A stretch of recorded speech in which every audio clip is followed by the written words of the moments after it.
대통령님께서 입장하고 계십니다.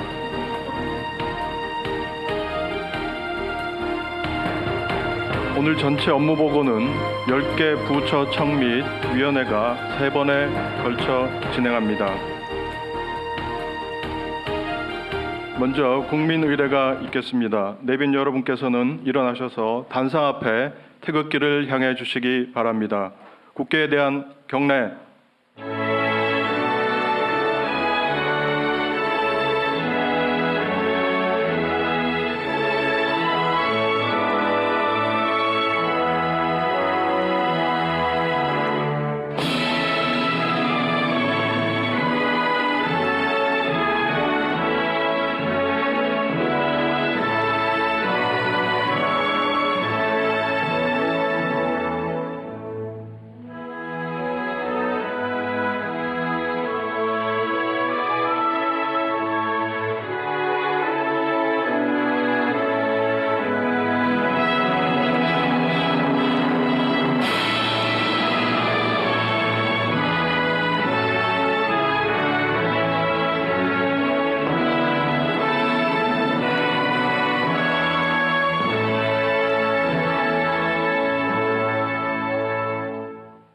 바로 모두 자리에 앉아주시기 바랍니다.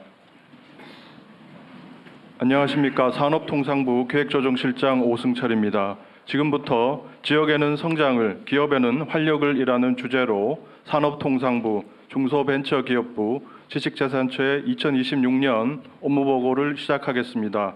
먼저 대통령님의 모두 말씀이 있겠습니다. 네, 오늘은 산업통상부, 중소벤처기업부, 지식재산처 이 3부처의 업무보고를 하게 됩니다. 많이 긴장돼요? 그냥 있는 대로 얘기하면 됩니다. 우선 산업부 이번 한미통상협상 과정에서 애 많이 썼어요. 제가 우리 산업부 장관이 민간에서 와서 그런지 어쨌든 새로운 마인드로 정말 새로운 아이디어도 많이 되고 아주 열정적으로 일해 주시는 것 같아요. 뭐 중소기업보다 마찬가지입니다. 최초에 기도했던 대로 또 기대했던 바대로 민간의 역량이 공직사회에 상당히 큰 활력을 불러오는 것 같습니다. 특히 산업 분야는 특히 그래야 된다는 생각을 하죠. 다들 있었고요. 지식재산처도 이번에 새롭게 처로 승격했는데 과거에 통계청을 바꾼 것이기도 하지만 거기에 이제 지식재산관리, 통계청이 아니죠. 특허청을 이제 지식재산관리 전반의 업무로 확장했습니다. 오늘도 제가 한두 가지 좀 미리 말씀을 좀 드리는데 뭐 그렇게 긴장하거나 그럴 거 없어요. 한 가지 중요한 거는 우리가 이제 술자리의 담소를 나누는 거하고 또 여의도를 중심으로 정치적 갈등 속에서 대응하는 거하고 국민의 삶과 국가의 운명을 놓고 행정을 직접 집행하는 것은 전혀 차원이 다릅니다. 술자리에서 뭐 이런저런 얘기하고 뭐 틀려도 괜찮고 약간의 고의를 섞어서 거짓말을 해도 소위 말하는 흰소리를 해도 뭐 상관 있어요. 술자리 끝나면 그만이고 잊어버리면 그만이죠. 그래서 상관없어요. 그럴 때는 거짓말을 하든 왜곡을 하든 농담을 하든 뭐 상관 있어요. 그런데 정치적 세계에서는 조금은 다르죠. 그건 책임을 져야 됩니다. 일부. 그런데 거기는 뭐 대충 그렇습니다. 뭐 주로 그렇죠. 대체로 그렇습니다. 뭐 이렇게 상관없어요. 그냥 모면만 하면 되잖아요. 특히 우리 같은 정치 현실에서는 그렇게 하는 게 뭐 마치 실력처럼 느껴지기도 합니다. 질문에 답을 안 하고 엉뚱한 소리 하고 뭐 저도 가끔씩 그럴 때가 있죠. 아주 곤란한 질문하면 딴 얘기로 슬쩍 넘어가고 뭐 그건 정치 세계니까요. 서로 공격을 주고받는 관계니까 그럴 수 있습니다. 근데 그것도 너무 지나치면 안 되겠죠. 국회 가서 거짓말해서 위증죄로 처벌받고 이러면 안 되잖아요. 왜냐하면 국회도 공식적인 국민의 업무를 대리하는 공간이기 때문에 그렇습니다. 그런데 이 행정 집행을 하는 장에서는 여러분과 저는 상사와 부하 직원의 관계 있죠. 지휘 관계 있습니다. 그리고 상사들은 다 알 수 없어요. 저 장관들, 처장도 계시지만 그거 어떻게 다 알겠어요? 소관사부터 100% 다 아세요? 그 실무자도 자기 업무에 대해서 100% 안다고 하기 어려워요. 그 엄청난 업무 영역에 걸친 복잡한 일들 다 어떻게 알겠어요? 모르는 게 당연한 겁니다. 그러나 모르는 게 잘한 건 또 아니에요. 최선을 다해서 알아보고 자기 업무는 최소한 중요한 부분은 파악하고 언제든지 서면 없이도 설명할 수 있을 정도는 돼야죠. 물론 처음에는 그게 안 되겠지만 시간이 지나면 당연히 해야 되는 일입니다. 그래서 업무 파악하는데 보통 뭐 6개월, 또 아주 길게 잡으면 한 1년쯤 걸린다는 얘기도 있어요. 그래서 장관들이 취임하면 업무 파악하고 행사 다니다가 그냥 집에 간다 이런 얘기도 있어요. 우리 두 분 장관님 그러지 않으실 거죠. 워낙 뛰어나시니까. 어쨌든 그 기간을 최소한 줄이는 게 중요해요. 업무 파악을 빨리 해야죠, 당연히. 담당 국장이 되든 실장이 되든 뭐 과장이 되든 당연히 승진을 해서 또는 전보를 해서 그 업무를 맡으면 그 업무는 뭐 밤은 새지 못할지라도 최선을 다해서 빨리빨리 파악을 해야 돼요. 그러라고 자리 주고 수당 주고 권한 주고 하는 거 아닙니까? 이건 너무나 당연한 일이고 특히 행정조직 내에서는 어제도 내가 얘기했지만 허위 보고를 하면 상사는 그 얘기를 믿을 수밖에 없어요. 그걸 파악하고 알고 있는 경우는 우연이거나 아주 희귀한 경우죠. 그런데 이게 상사들은 그걸 모르는 경우가 많습니다. 그래서 아주 악의적인 사람들은 그걸 활용을 하죠. 적당히 거짓말하고 그래서 자기 이익을 챙기고 또는 잘 몰라서 혹시 혼날 것 같으니까 적당히 거짓말 회피하는 왜곡 보도하고 그게 제일 나쁘죠. 악의를 가지고 하는 거짓말, 허위 보고는 정말로 나쁜 거고 자기의 무능함을 감추기 위해서 하는 거짓말도 그렇게 칭찬받을 일은 당연히 아니죠. 모르는 거는 당연한 일이긴 한데 그렇다고 뭐 권장되는 훌륭한 일은 아니죠. 모르는 거는 모르는 데 대한 책임을 져야 되는 겁니다. 권한의 크기만큼 책임을 지는 거예요. 세상에 공짜는 없죠. 권한은 크고 책임은 적은 거 그런 거 없습니다, 세상에. 권한만큼 책임을 지는 거죠. 책임만큼 권한이 생기는 거예요. 그런데 권한을 행사하면서 자리가 주는 온갖 명예와 혜택은 다 누리면서도 책임은 다하지 않겠다는 그런 태도는 정말 천하의 도둑놈 신부 아닙니까? 그건 공직자뿐만이 아니라 일반 사회생활을 하는데도 어떤 역할도 맡아서는 안 되는 사람들이에요. 왜 그 자리 차지하고 있습니까? 일하기 싫으면 하지 말지. 돈과 명예를 누리고 싶으면 열심히 나가서 돈 벌어서 일하세요. 공직자들이 그러면 됩니까? 공직이라고 하는 게 책임이 뭔지 아닙니까? 제가 며칠 이렇게 업무 보고를 하다 보니까 제가 미리 얘기하잖아요. 모르는 거 당연하다. 칭찬받을 일은 아니지만 그렇게 비난할 일도 아니다. 문제는 이 상명하복의 지휘체계 속에서 부하는 부하로서의 역할을 잘해야죠. 제대로 보고하고 보고할 거 하고 왜곡하지 말고 허위 보고하지 말고 상사의 판단을 도와줘야죠. 그게 부하의 보좌 책임을 다하는 거 아닙니까? 그래서 행정 영역에서는 허위 보고 절대 하면 안 돼요. 제가 수없이 얘기하지 않습니까? 애매한 표현 하지 말라고. 차라리 모른다고 하세요. 누가 제가 모른다고 야단쳤습니까?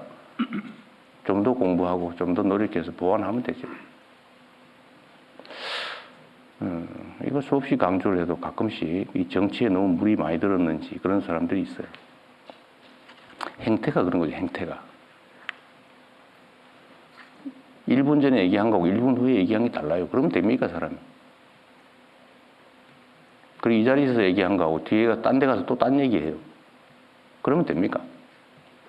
여긴 정치적 논쟁의 자리가 아니에요. 여기는 행정을 집행하는 지휘체계 속에 있는 사람들 간에 서로 보고하고 보완하는 그런 자리입니다. 여기 정치적 논쟁을 하는 자리예요? 제가 정치적 색깔을 가지고 누구를 비난하거나 누구를 불이익을 줬습니까? 유능하면 어느 쪽에서 왔든 상관없이 쓰잖아요.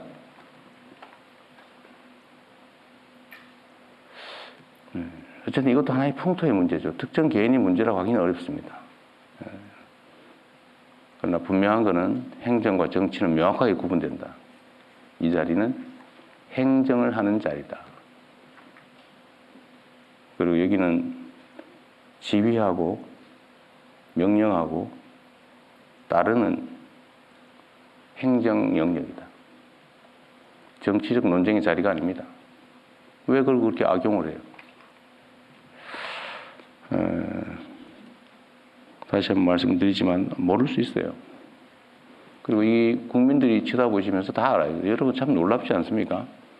저는 국민들의 집단지성을 언제나 믿고 있는 사람이고 또 그 믿음 때문에 이 자리까지 왔는데 그 이유가 아주 단순해요. 우리는 두 개의 눈, 두 개의 귀, 하나의 입으로 말하고 듣고 느끼고 그러죠. 그런데 우리 국민들은 1억 개의 눈을 가지고 있고요. 1억 개의 귀를 가지고 있고 입은 무려 5천만 개. 서로 실시간으로 소통하면서 우리가 느끼는 것 이상의 것을 느끼죠. 물론 전문적 지식이야 뭐 개별 인자들이 더 뛰어날 수 있지만 사람을 보고 판단하는 거 있잖아요. 딱 얼굴 보면 그냥 알아요.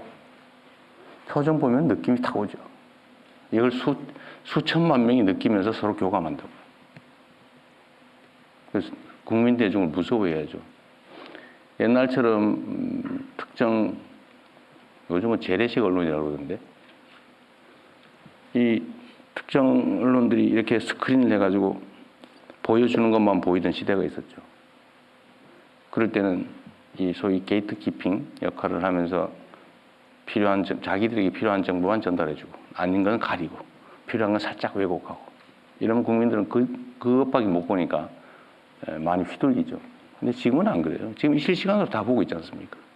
아마 이 장면, 제가 말하는 이 장면도 최하 수십만 명이 직접 보게 될 겁니다. 시간이 지나면 수백만 명이 보겠죠.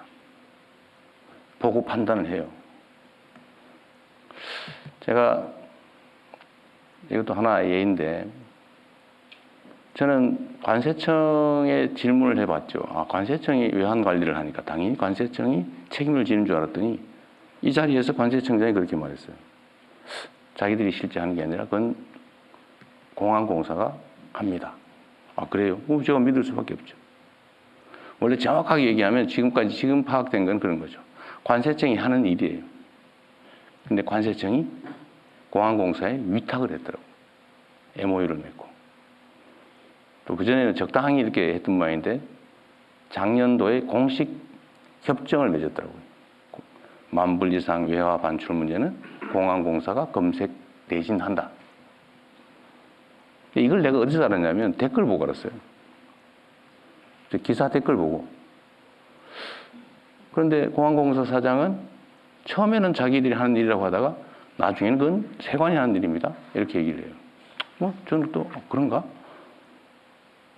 그런데 나중에 아니라고 계속 하는데 결국은 제가 그 기사를 보다가 댓글 앞에 올라온 거예요. 그거 MOU 체결해서 그 세관이 하는 거 세관이 아니라 공항공사 하는 게 맞는데? 라는 댓글이 있더라고요. 대중들은 다 아는 거예요.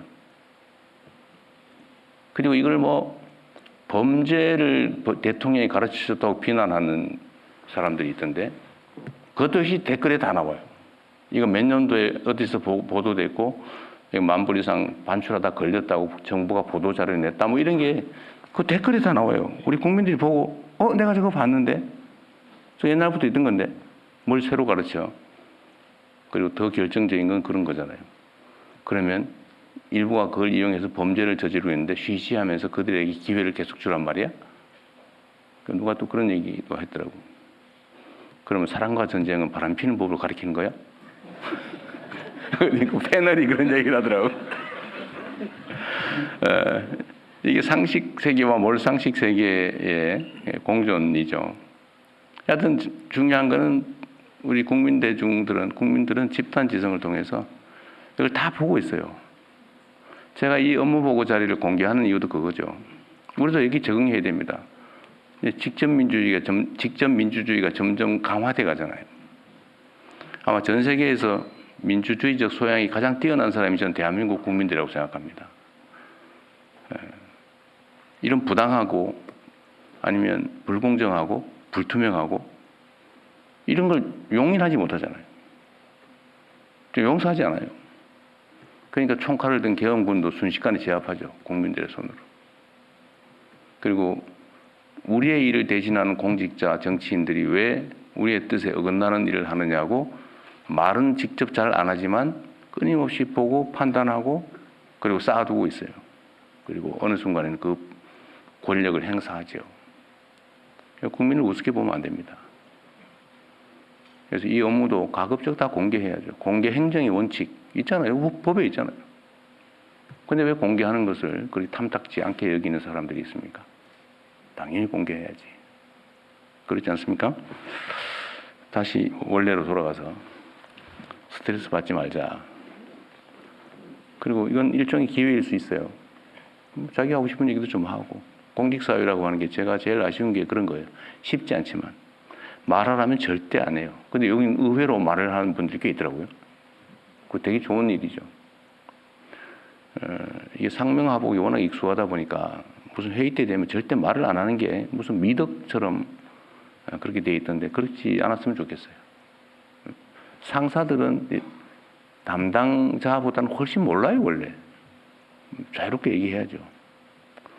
그리고 좋은 제안이 있으면 또 하고. 그리고 마지막으로 하여튼 우리 여러분의 손에 대한민국의 운명이 달려 있습니다. 지금은 또 특히 그런 시기죠. 전 세계가 격변하고 있잖아요. 정말 격동의 시대입니다. 그리고 그 사회를 이끌어가는 건 결국은 뭐 돈을 버는 거, 기술 개발하는 건 기업들이 하겠지만 그러나 방향을 정하고 그들이 행동할 수 있는 틀을 만들고 그들을 이끌어가는 것은 여전히 공직자들이에요. 그 중에서도 행정공무원들이죠. 그리고 국민의 권력이 대통령만 가지고 있는 건 아니죠. 대통령의 권력은 대개 다 위임돼 있어요. 제가 직접 하는 게 뭐 있습니까? 다 여러분을 통해서. 또 여러분도 마찬가지예요. 직접 합니까? 뭐 일부는 하겠죠. 그러나 대부분은 또 과장들한테 또 위임돼 있죠. 과장들은 또 실무자들에게. 온 공무원 100만 명 이상이 국민의 일을 대신하고 있는 거예요. 그리고 거기에 국가의 운명이 달려있다. 여러분들이 얼마나 귀한 존재인지를 스스로 자각할 뿐만 아니라 자긍심을 느끼십시오. 여러분은 거의 어떻게 보면 신의 역할을 하는 사람이기도 해요. 여러분이 어떻게 하냐에 따라서 누군가 죽고 누군가 삽니다. 죽을 사람이 살 수가 있죠. 자살자가 15,000명, 산업재해 사망자가 1,몇백 명. 이거 10%만 줄여도 어쨌든 이런저런 노력들을 통해서 10%만 줄여도 최소한 수천 명이 죽지 않고 살아고 새로운 생명을 얻지 않습니까? 그게 여러분이 하는 일이에요. 여러분 손에. 지금 이 순간에도 누군가 죽어가고 있겠죠. 누군가는 죽을까 고민하고 있겠죠. 그런 문제를 우리가 해결하는 사람들입니다. 그리고 그게 선이나 아니면 그냥 인심 쓰는 게 아니고 의무죠, 의무. 너무 무거운 얘기를 한 것 같은데 자, 한 2시간 했지만 즐거운 마음으로 한번 해봅시다. 네, 고맙습니다.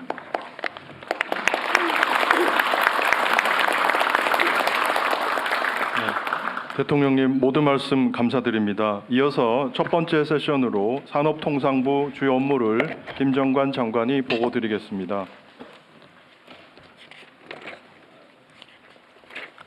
산업통상부 장관입니다. 지금부터 지역에는 성장을, 기업에는 활력을 이라는 주제로 산업통상부 업무계획을 보고드리겠습니다. 이 슬로건은 내년도 우리 산업부의 모든 정책 수립과 집행의 기준이 될 것입니다. 먼저 국민주권정부 출범 후 산업통상부가 얻어낸 5대 성과입니다. 정치적, 경제적으로 불확실한 상황에서 출범한 우리 정부가 초기에 안정적으로 착근할 수 있게 만든 값진 성과라고 생각합니다. 먼저 한미 관세 협상을 타결했고 보호무역주의라는 악조건 속에서도 사상 최초 수출 7천억 불을 목전에 두고 있습니다. 에이펙 정상회의도 성공적으로 개최했습니다. 아울러 제조업의 AX 전환을 추진할 맥스 얼라이언스를 출범했고 자율적 산업 재편 착수 등을 통해 우리 산업 대도약을 위한 주춧돌을 놓았다고 생각합니다. 한 사람이 길목을 지키면 천 사람을 두렵게 할 수 있다. 이순신 장군께서 명량해전을 앞두고 하신 말씀입니다. 한 사람의 공직자, 한 사람의 산업부 직원이 그리고 하나라도 제대로 된 우뚝선 제조업이 있다면 지금의 경제 전쟁에서 우리나라가 이태롭지 않다는 말로 저희는 읽습니다. 지난 세 달 반 동안 한미 협상 과정에서도 조선, 반도체 같은 산업이 한 5개 정도만 더 있었다면 우리가 훨씬 더 유리한 위치에서 협상할 수 있을 테라는 그런 생각이 절실했습니다. 그런 세계를 압도하고 우리 경제를 지킬 수 있는 경쟁력 있는 제조업을 키워내는 일, 우리 산업부가 앞장서겠습니다. 지금 전 세계는 제조업을 둘러싼 총성 없는 전쟁 중입니다. 주요국들이 자국 제조업 재건에 힘을 쏟으면서 핵심 기술과 자원을 수출을 통제하고 관세, 비관세 장벽을 높여나가고 있습니다. 하지만 우리는 우리 내부에서부터 불편한 진실을 증시해야 할 것입니다. 구조적인 저성장, 산업 경쟁력 악화, 대외 충격에 취약한 수출 중심의 우리 경제를 엄중하게 인식해야 합니다. 이로 인해 지역 경제, 일자리, 수출 전반이 영향을 받고 있습니다. 지금은 우리 경제와 산업 관점에서 비상한 시기라고 생각합니다. 비상한 시기에는 비상한 대책으로 대응해야 합니다. 우리 산업부는 비상한 각오로 내년도 3대 정책 방향을 추진하겠습니다. 먼저 지역 성장에 올인하고 맥스, 즉 제조업의 인공지능 재전환을 통해 우리 산업의 경쟁력을 최대로 끌어올리겠습니다. 아울러 국익 사수를 넘어 국익을 보다 확장하는 신통상 정책을 추진하겠습니다. 먼저 전 지역을 수도권처럼 성장의 거점으로 키워내기 위해 지역 성장에 올인하겠습니다. 지역 경제는 선택의 문제가 아니라 대한민국 성장의 관건입니다. 지역이 살아나야 산업이 살고 산업이 살아나야 곧 국가가 성장합니다. 지역 경제의 회복과 도약을 위해 앵커 기업을 중심으로 실질적인 지역 투자를 반드시 이끌어내겠습니다. 기업의 자발성에만 기대는 방식에서 벗어나 정부가 책임지고 구조와 시스템을 바꾸겠습니다. 산업부는 지역 정책과 산업 정책을 동시에 추진할 수 있는 유일한 부처입니다. 이 강점을 활용해 두 정책을 하나의 전략으로 묶고 모든 역량을 총동원하여 지역을 대한민국 성장과 산업의 중심축으로 세우는 데 내년도에 올인하겠습니다. 먼저 5국 3특 성장 엔진을 성공적으로 점화하여 우리나라 각 지역을 사람과 기업이 모이는 거점으로 육성하겠습니다. 지역 이름만 들어도 그 지역의 대표 산업이 떠오를 수 있도록 권역별 대표 산업을 키워내겠습니다. 권역별로 산업 여건, 지방정부의 수요, 국가 산업정책 방향을 고려하여 내년 2월까지 지방시대위원회와 함께 5국 3특 성장 엔진을 확정하겠습니다. 이를 위해 12월부터 2월까지 저를 포함한 산업부 간부 모두가 직접 지방정부와 기업들을 방문하여 긴밀히 소통하겠습니다. 아울러 권역별 성장 산업을 2월까지 확정하면 수도권에서 멀어질수록 더 많이 혜택을 주는 대원칙하에 규제, 인재, 재정, 금융, 혁신, 소위 지역성장 5종 세트를 통해 총력 지원해 나가겠습니다.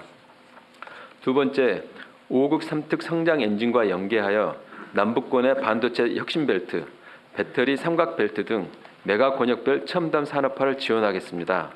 이 과정에서 지역 산업 전반에 AX가 스며들도록 하겠습니다. 신도시급 아리백 산업단지는 내년 착공을 목표로 속도를 높이겠습니다. 최고 수준의 파격적인 인센티브, 정주 여건 조성 등을 통해 앵커 기업을 유치해 기업이 스스로 가고 싶은 도시로 만들겠습니다. 특별법 제정을 서두르고 1호 시범단지 착공이 내년 연내에 이루어질 수 있도록 챙겨나가겠습니다. 두 번째 정책 방향, 제조산업의 AI 대전환입니다. 지난 9월 1000여 개 이상의 산업, 학계, 연구계가 참여하는 맥스 얼라이언스를 출범 가동하고 있습니다. 데이터의 공유, AI 개발, 글로벌 혁신 제품 출시 등을 위해 전방위적으로 협업하고 있습니다. 제조 AX는 결국 가죽을 벗겨내는 고통을 이겨내는 변화와 혁신, 그 혁신을 의미 있게 만들어내는 속도, 그리고 대기업과 중소기업, 학계와 연구계가 모두 구성하는 생태계 구축에 그 성패가 달려 있습니다. 산업부가 천병이 되어 제조 AX를 두고 벌어지는 혁신, 속도, 생태계 전쟁에서 우리가 반드시 승리하도록 하겠습니다. 먼저 산학연의 협업을 바탕으로 500개 이상의 AI 팩토리, 지역 특화 산업계 연계한 AX 실증 산단, 대중소 협력 AI 선도 모델 등을 구축하겠습니다. AI 시대의 핵심인 데이터의 공유, 활용부터 예산, 규제 개선 등을 패키지로 집중 지원하겠습니다. AI로 제조업 생태계를 혁신하여 제조업의 경쟁력을 높여나가고 그 성과를 전국으로 확산해 나가겠습니다.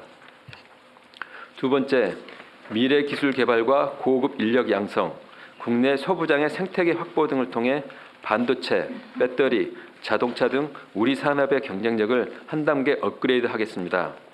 AI 융합, 소부장 핵심 품목 국산화 등을 통해 바이오, 방산 등 미래 신산업 육성에도 만전을 기하겠습니다. 우리 산업과 지역의 내일이 오늘의 투자에 달려있는 만큼 국내 기업들의 투자를 지역으로 속도감 있게 착근시켜 나가겠습니다. 아울러 산업의 4대 인프라라고 불리는 산업금융, 표준, 탄소 감축, 산업 재팬 등을 업그레이드하여 기업의 혁신과 성장에 실질적인 도움이 되도록 하겠습니다. 세 번째 정책 방향은 국익 사수를 넘어 국익을 극대화하는 통상 정책입니다. 우선 정상외교 성과를 기반으로 사상 최대 수출을 내년도에 달성하겠습니다. 한 UAE 협력 모델을 기반으로 한 원전, 한류와 연계한 K푸드 컬처 수출 등 각 시장별로 특화된 접근을 통해 세계 각 시장에 우리 경제의 영토를 넓혀 나가겠습니다. 아울러 해외 투자와 외국인 투자도 국익 근대화 관점으로 접근하겠습니다. 대미 투자는 상업적 합리성이라는 대전제하에 우리 국익에 도움이 되는 투자 프로젝트를 발굴하고 투자 수익의 국내 환류 체계를 만들어내겠습니다. 외국인 투자도 산업 생태계 분석을 통해 우리 산업에 필요한 타겟 업종과 기업을 집중 유치하는 프로젝트형으로 바꿔가고 에이펙에서 유치한 90억 불의 규모의 프로젝트도 차질 없이 이행되도록 관리하겠습니다. 신통상 전략의 일환으로 우리 산업의 약한 고리를 파고드는 위협에 대응하여 방파제를 강화하겠습니다. 먼저 국내 소재, 부품, 장비 생태계를 강화하고 히토류 등 핵심 자원은 비축 확대, 재자원화 산업 육성을 통해 공급망을 안정화하겠습니다. 우리 핵심 기술의 해외 유출을 막고 외국 기업의 부당한 덤핑에 대해서는 신속하고 촘촘한 국내 무역 구제로 우리 산업을 지키겠습니다. 이와 같은 새로운 과제들을 제대로 하기 위해서는 무엇보다 조직 혁신과 역량을 강화해야 합니다. 그동안 하던 일을 줄이지 않고서는 할 수가 없습니다. 산업부 직원들과 함께 조직 문화와 형태를 혁신해 나가기로 하였습니다. 조직혁신 TF를 구성하여 보여주기식 일들을 과감히 줄여나가고 우선 국민과 국익에 도움이 안 되는 가짜일 30% 줄이기 프로젝트를 추진합니다. 아울러 그동안 산업부의 일부 공공기관들이 국민들의 눈높이에 미치지 못하는 경우가 있었습니다. 내년에는 국민의 신뢰를 회복하고 제대로 일하는 조직으로 탈바꿈할 수 있도록 산업부와 공공기관들이 함께 최선을 다하겠습니다. 마지막으로 정부 지원 체제의 대전환을 한번 시도해보고자 합니다. 이 부분은 지금까지 시도해보지 않은 나름 파격적인 일일 수가 있습니다. 먼저 대부분의 메뉴판식인 정부 사업들을 앞으로는 생태계를 책임지는 수요 앵커 기업들이 직접 프로젝트를 설계하고 협력 기업들의 R&D를 지원, 그 제품을 수요하는 책임지는 형태로 정책을 바꿔보겠습니다. 이로 인한 이익도 그 생태계에 참여하는 참여자가 모두 공유하는 형태로 설계하여 우리나라의 산업 생태계가 구축되도록 해보겠습니다. 정부는 그 생태계 구축에 맞게끔 지원책들을 통합 제공하겠습니다. 둘째, 기업 정책도 산업부와 중기부가 협력하여 성장의 관점에서 중소기업은 중견기업으로, 중견기업은 대기업으로 재도약할 수 있도록 설계해 보겠습니다. 세 번째는 마지막으로 지금까지 관리의 사각지대에 있었던 기업들의 해외 투자를 산업 전략의 관점에서 모니터링하고 관리해 나가고자 합니다. 그동안은 기업들의 해외 투자는 기업의 자율적인 영역이었으나 최근에서는 이와 같은 해외 투자가 국내 산업과 경제에도 매우 큰 영향을 주고 있습니다. 이 과정에서 특히 비용 절감형 해외 투자 프로젝트는 사전에 지방 정부의 IR 기회를 제공하여 지역 투자로의 전환을 유도해 보겠습니다. 세 가지 과제가 그동안의 정부 지원 체계와 정책과는 맞지 않는 측면이 있으나 그동안의 우리의 변화된 여건을 고려할 때 검토가 필요하다고 생각합니다. 여러 부처가 연관되어 있습니다. 긴밀히 소통하여 산업의 생태계 구축, 기업들의 성장, 해외 투자의 성과를 만들어 보겠습니다. 이순신 장군께서는 두려움은 마음에서 나오고 용기는 행동에서 나온다고 하셨습니다. 글로벌 산업과 통상 현장에서 벌어지는 상황을 보면 저절로 두려운 마음마저 듭니다. 그러나 우리 산업부는 두려움과 우려를 떨치고 우리 지역과 기업이 활력과 성장을 위해 모든 역량을 집중하겠습니다. 해내겠다는 각오와 함께 행동으로 반드시 성과를 만들어내겠다고 오늘 대통령님과 국민들께 약속드립니다. 이상 보고를 마치겠습니다. 감사합니다. 네, 감사합니다. 이어서 정책 토론을 진행하도록 하겠습니다. 우리 산업부 장관께서 준비를 아주 잘하셨는데 감사합니다. 저게 이제 그냥 행사 기획 정도 수준이 아니라 원래 평소에 사고의 결과인 것 같아서 참으로 대단하다는 생각이 듭니다. 정말 전적으로 공감하고요. 그러니까 정책을 할 때 공급자 중심, 우리는 언제나 주는 쪽이니까 우리의 생각대로, 우리가 편한 대로 우리가 주도해서 정책을 설계하고 집행하거든요. 근데 이게 사실은 정책의 수요자들이 배제되거나 아니면 경시돼서 우리는 열심히 하는데 현장에서는 불만인 경우가 많죠. 근데 그 점을 정확하게 잘 지적하신 것 같아요. 기업 정책, 산업 정책은 산업 현장의 주요 의사결정자들을 중심으로 재편해 보겠다, 그 말씀인 것 같아요. 현장 중심으로. 좋은 생각 같습니다. 적극적으로 진행해 보시도록 하고요. 다만 그 과정에서 고려해야 될 부분이 좀 있는데 그 옆에 오른쪽에 계신 분 있잖아요. 중소기업부. 근데 이 중소기업부가 관할하는 영역에 대한 기본적 배려가 언제나 있어야 된다. 지금 우리 사회가 전체적으로 양극화가 심한데 이게 양극화가 온갖 영역에 있거든요. 제가 보기엔 기업 산업 영역에도 양극화가 지금 격화되고 있어요. 그죠? 중소기업부 자료던가 어디에 그런 게 있던데 중소기업이 기업 수의 99.9%인데 고용은 80%를 책임지고 있다. 그런데 아마 전체 경제 비중을 따지면 아마 대기업들이 압도적일 거예요. 그죠?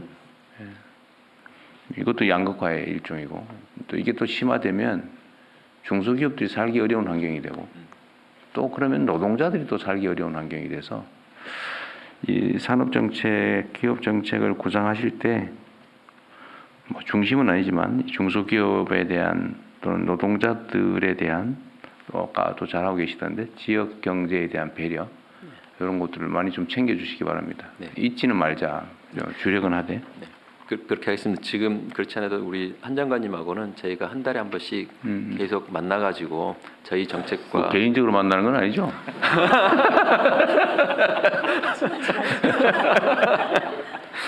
네. 그래. 저희들이 같이 마침 이렇게 기업에서 와서 서로 이렇게 공감하는 부분들이 많이 있습니다. 그럴 것 같아요. 그런 부분들을 서로 연결을 해서 일단 생태계 구성이라는 게 우리 중소기업들이 탄탄하게 구성이 되어야 우리 앵커 기업들 같이 갈 수 있고 서로 상생을 할 수 있기 때문에 그렇게 하도록 해 나가겠습니다. 그 사람들은 욕심이 많고 그 욕심이 어쨌든 발전, 성장 발전의 동인이기도 한데 호랑이는 쌓아놓기 위해서 토끼를 잡지 않는다. 근데 사람들은 재미로 토끼를 잡기도 하죠. 기업 산업 영역에도 이 예를 들면 풀밭, 메뚜기, 뭐 토끼 이런 거 다 있어야 되잖아요, 그죠? 거기 물론 호랑이도 있지만, 근데 다 잡아먹으면 나중에 호랑이도 죽는다. 이게 생태계의 개념인데. 네. 어쨌든 경쟁에 집중하다 보면 이걸 가끔씩은 경시하거나 잊어버릴 경우가 있어요.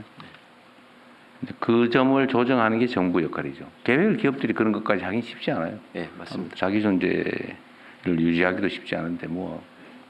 그러나 그거는 우리가 규칙을 만들고 집행하고 제어하고 통제하고 조정하고 부양하고 뭐 이런 건 우리의 역할이니까. 예, 각별히 좀 신경 써주시기 바랍니다. 공생과 동반 성장에 관한 이야기. 그래서 여기 이제 하나 누가 또 역시 이거 좀 지적해 달라고 부탁한 건데 정운천 전 총리께서 이렇게 부탁을 했다고 그래요. 이거 한번 물어봐라.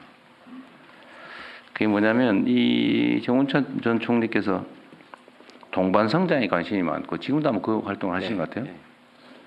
그러면서 다수 공공기관, 뭐 국세청, 국민건강보험공단, 우정사업본부, 한전 이런 데가 중소기업자들이 경쟁을 하고 있는 제품, 소위 말하면 중소기업 고유업종, 옛날로 치면 그것 중에 하나인 우편 발송 서비스, 소위 DM 발송 업무를 중소기업 고유업종으로 보호하자고 했는데 설비로 갖춰서 자기들이 다 직접 하고 있대요. 이게 내가 뭐 규정 위반 아닌 것 같아요. 자기 사업이니까. 심지어 일부 공공기관들은 한전하고 우정사업본부 쪽이 그런다고 하던데 아마 비용을 아끼기 위해서 그런 것 같긴 해요. 산하공기관의 일감 몰아주기 형태로 중소기업자 간 경쟁 제품을 직접 운영하고 있다. 그래서 중소기업들이 일종의 자기들 영역인데 일거리를 뺏기고 있다. 라는 게 있으니까 중소벤처기업부에 한번 얘기해 달라 그러는데 이게 중소벤처기업부이기보다는 대기업. 물론 이게 공공기관들이라 좀 그러긴 한데. 산업부 쪽에 혹시 이런 게 있나? 이제 그 우려를 전하면서 한번 물어봐 달라. 문제 제기를 해달라 그 얘기였어요. 지금 당장 답할 일은 아니고 어쨌든 이런 얘기도 있다. 참고하시기 바랍니다. 그리고 30% 가짜 일 줄이기 이거 정말 재밌는 아이템 같아요. 네. 제가 그 회사에 있을 때 가짜 노동이라는 책이 있었습니다. 이게 무슨 책이었냐면 고객의 가치를 하고 연관이 없는 일들. 예를 들면 각 회사에서도 상사 눈치 보기 같은 거 있지 않습니까? 저희 공직에 와서부터 보니까 예를 들면 제가 퇴근을 안 하면 퇴근 안 하죠. 네, 줄줄이 이제 퇴근을 안 하는데 그 회사에 있을 때 그런 이야기를 한 적이 있습니다. 제가 퇴근을 안 하고 있으니까 밑에 퇴근 안 하는데 그러면서 오늘 누구 때문에 야근한다고 집에 전화를 하는 겁니다. 김정관 때문에 그런다고. 네. 그거 보니까 되게 국민들이 그런 걸 알면 어떨까 하는 그런 마음이 들었습니다. 본인들이 세금 내서 이렇게 공직자들 월급 보수를 주는데 아니 상관이 퇴근을 안 하고 있으니까 퇴근을 안 하고 그걸 야근이라고 하고 있다고 하는 그런 문화. 그리고 또 하나는 이제 저희 보고서 작성을 하다 보면은 정말 많은 것들이 너무 불필요한 보고서들이 작성이 많이 됩니다. 간단하게 텔레그램을 통해서 할 수 있는 일들도 국민들의 준 노트북을 쓰고 전기를 쓰고 종이를 써가지고 굳이 그걸 종이로 만들어서 보고를 하는 경우도 저희들이 보고 이걸 왜 종이로 만들어서 보고를 하냐 그냥 텔레그램이나 전화를 하면 될 것들이 있고 또 하나는 대통령님께서도 보여주기 시 행사 이런 거 하지 말라고 하셨었는데 와서 보니까 저희들 업종이 많고 하다 보니까 정말 행사가 이게 이제 상상을 초월할 수 있는 그러죠. 없을 정도로 행사가 많습니다. 그 행사가 있으면은 또 꼭 이게 장관 뭐 이렇게 초청을 하거든요. 그래서 제가 한 게 그런 행사는 앞으로 안 가겠다고 했는데 저희 생각하기에는 그것도 다 국민들의 세금을 이용해서 만드는 건데 행사 자체를 안 만들어야 정상인 것 같습니다. 안 만들고 해야 공직자들이 일할 수 있는 시간도 나오고 할 수 있는데 저희들이 내년에 지역 성장과 맥스하고 이걸 하려면은 새로운 일들을 해 나가야 되는데 기존에 하고 있던 일들을 줄이지 않고서는 할 수가 없다는 생각이 네, 맞습니다. 그래서 저희가 지난달 말에 한번 직원들하고 한번 대통령님께서 자주 하신 타운홀 미팅을 한번 직원들하고 한번 했었습니다. 그때 했더니 직원들이 아니나 다를까 새 장관이 오셔가지고 하고 싶은 게 많은데 기존 일도 많은데 사람을 늘려줄 거냐, 야근을 더 하라는 거냐, 주말에 출근을 하라는 거냐, 뭐 이런 뭐 이야기도 나오고 뭐 이런 것들이 있었는데 제가 생각하는 방법은 기존에 하고 있던 일 중에서 우선은 이런 일들은 국민들이 보기에 국민들의 세금을 내 돈을 내고 하는데 공직자들이 이런 걸 하고 있어 알면은 안 되는 일들은 일단 줄여나가자는 그 생각을 했고 그래서 TF를 하나 구성을 해서 저희들이 그래? 한번 내년 1, 4분기 하고 다시 한번 타운홀 미팅을 하기로 했습니다. 그래서 지금 TF를 통해서 우리 부에서 본인들이 보기에 국민과 국가 발전에 도움이 안 된 일들을 리스트를 만들어 가지고 TF를 통해서 작성을 하고 그걸 우리 전체적으로 이런 건 하지 말자. 그걸 서로 일종의 협약을 할 예정입니다. 그걸 통해서 새로운 일을 할 수 있는 시간을 만들어 보자는 취지입니다. 네, 좋은 생각인데 이거 저기서 산업부가 해가지고 결과 나올 때까지 기다리지 말고 다른 부처들도 바로 이제 동시에 진행을 좀 하라고 하시죠. 네. 좀 모범적으로 잘 만들어 보시고요. 네. 하여튼 그 말씀이 진짜로 맞습니다. 여기 우리 그 공무원분들 직업 공무원들 많으신데 원래 미군 상사가 오면 하는 방법들이 그거라면서요. 행사 많이 만들어 이거 꼭 하셔야 됩니다. 이래 막 뺑뺑 몇 번 돌리고 그러면 업무 파악하는데 6개월, 행사 가는데 6개월 그래가지고 1년 지나고 퇴임할 때쯤 되면 아무것도 한 게 없다고. 맞아요? 아니겠죠. 근데 옛날에 그런 얘기 있었다고 합니다. 호랑이 담배 먹던 시절에. 맞죠. 전에는 그 관공서에 가면 그런 게 있었잖아요. 이렇게 상사가 퇴근했나 안 했나 알려주는 친절한 서비스 있었죠. 이렇게 해가지고 퇴근 불 꺼지면 나간 거고 불 켜져 있으면 있는 거고 그럼 그때까지 기다리는 거죠. 요즘 그거 없죠? 상사가 퇴근했나 안 했나 이렇게 알려주는 그거 다 철거했어요? 언제 철거했어요? 오래된 모양이죠. 하여튼 그러고 있는 게 공직사회인데 그 유물이 여전히 남아있죠. 흔적들이. 정말로 좋은 생각하신 것 같습니다. 역시 민간에서 모셔온 보람이 있습니다. 네. 자, 아주 좋은 일이시고요. 이것도 보니까 산업통상부 업무도 보니까 너무 많아가지고 이거 뭐 그냥 몇 가지만 제가 한번 체크해 보겠습니다.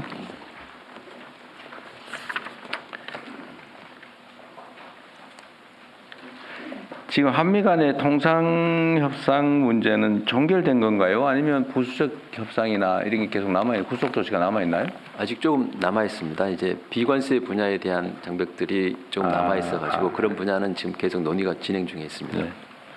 잘 챙겨주시고요. 예.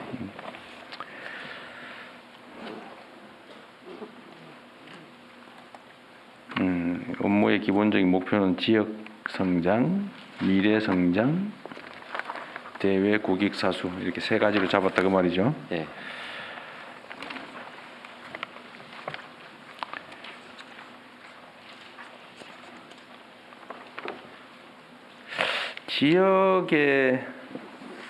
지역 성장 발전을 위해서 뭐 해야 될 일이 여러 가지 있긴 한데 제일 핵심적인 건 역시 이제 첫 번째는 수도권 규제 완화가 쉽지가 않으니까 지방 먼 지역은 규제 완화 또 철폐가 매우 용이한 측면이 있죠. 네, 저희들 생각에 특히 이제 대기업들한테는 전국적으로 하는 규제보다는 그 특정 지역에 한해서 들어갈 수 있도록 유치하는 전략으로서는 규제 하나, 지역 맞춤형 규제 하나가 굉장히 중요하다는 생각을 합니다. 해당 지역 주민들 동의도 받고.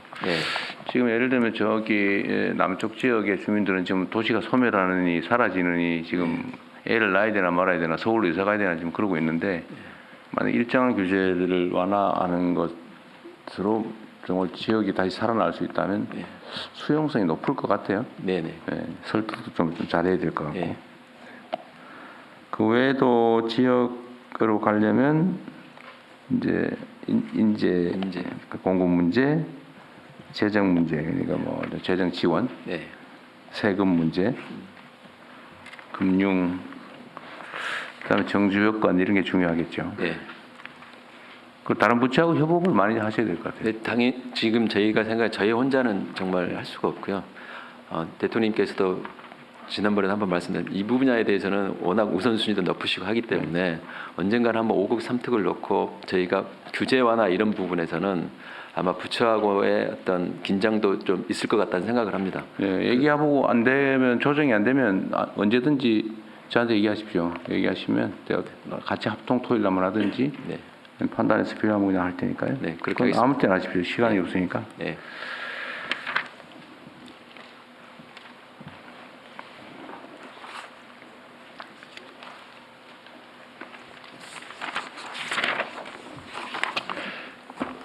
자, 우선 다른 부처 소관 업무들 중에 예를 들면 뭐가 필요하냐? 예를 들면 지방으로 가거나 아니면 지방에서 뭐 사업을 시작하는데 필요한 게 뭔지를 기업 측면, 기업 네. 입장에서 네, 그분들한테 물어보고 네. 뭐 필요하다 목록을 뽑으세요. 네, 그러면 그 중에 필요한 건 우리가 할 수 있는 거 못 할 거 빨리 정리하고 할 수 있는 건 하고 시간이 별로 많지 않아서 네.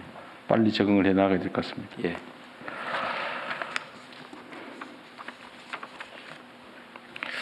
여기 13페이지에 같은 지역 개발을 하려면 앵커 기업 유치를 위해서 파격적인 인센티브와 규제 특례가 필요하다. 네.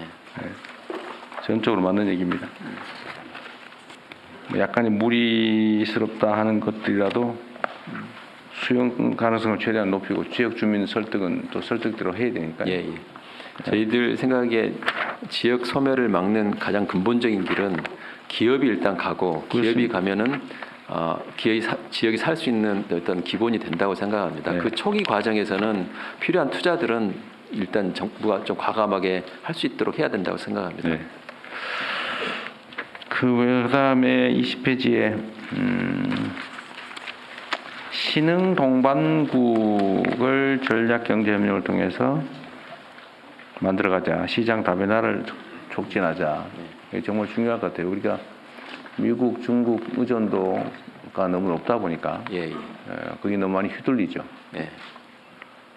제가 정상회의를 몇 군데 가면서 느낀 건데 시장의 잠재력들이 상당히 있겠다 싶은 곳이 많아요. 네. 근데 다만 이제 특정 지역들의 경우는 현재 경제력 수준이 낮다 보니까 아직 구매력이 별로 얼마 안 되고 그래서 기업들 입장에서는 지금 투자하거나 뭐 진출하기는 조금 뭐 별로 남는 게 없다 싶은 게 현실인 것 같아요. 네. 그런데 결국 경제는 성장할 거고 소득도 늘어날 거고 그러면 수요가 생길 텐데 여기를 먼저 선점하는 것도 중요할 것 같아요. 근데 이 선점 문제는 개별 기업들에게 맡길 게 아니라 결국은 사실 정부 차원의 지원이나 아니면 정부 차원의 노력이 있어야 되지 않을까 싶어요. 예, 예, 맞습니다. 제가 정상회담 다니면서 과거하고 다르게 해야겠다고 생각했던 것 중에 하나가 과거에는 정상에서 만나고 나면 그걸로 끝났었습니다. 그 뒤에 사실은 가시는 게 그 뒤에 성과를 내는 게 네. 훨씬 더 중요한데 그러죠. 근데 이제는 그렇게 한번 하시면은 그 다음에 성과를 이어질 수 있도록 저희 관리하는 게 무엇보다 네. 중요하다고 생각이 들고요. 두 번째는 말씀하신 것 중에 신흥국에는 안 되는 부분을 우리 ODA가 그 역할을 할 수 있는 핵심이라고 저는 생각을 합니다. 그렇죠. 그래서 ODA를 그냥 뭐 쓰기보다는 정상회담 가신 그것과 ODA를 연결해서 실질적인 성과로 만들어내고 인프라를 구축할 수 있도록 거기까지 한번 해보겠습니다. 네. 뭐 ODA가 뭔가 하는 분도 계실 텐데 하여튼 대외 원조, 네. 무상 원조 또는 장기 저리 대출 네. 이 두 가지를 말하는데 하여튼 우리나라가 대외 원조 규모가 현재로는 거의 6조 원에 가깝기 때문에 내년도 5조 6천억, 5조 4천억. 어쨌든 이 대외 원조를 하여튼 산업 기업 진출 네. 또는 경제 진출 그다음에 문화 진출에 마중물로 쓰자고 하는 게 정부 방침이니까요. 네. 그걸 어떻게 또 기획할 건지도 잘 담당 부서 입장에서 연구를 좀 해보세요. 이런 거를 ODA로 하면 좋겠다. 네. 그런 게 좀 발굴이 되면 좋겠어요. 지금은 너무 뭐 수천 개 뭐 이래가지고 뭐 어디 동네에 주로는 자선적인 그런 지원이 많아요. 그러나 그 나라 입장에서도 산업 발전이나 이런 게 중요하니까. 네. 아이템도 많이 발굴해 보십시오. 네. 그다음에 해외 역직구 활성화 얘기가 21페이지에 있는데 네. 이건 중소기업 입장에서 사실 매우 중요한 아이템 같아요. 네. 그 오른쪽에 계신 분한테 잘 상의해가지고 지원을 좀 해주시기 바랍니다. 네, 그건 저희 보고에 온라인 수출 전략 관련해서 아, 저희가 그래. 만든 게 있어요.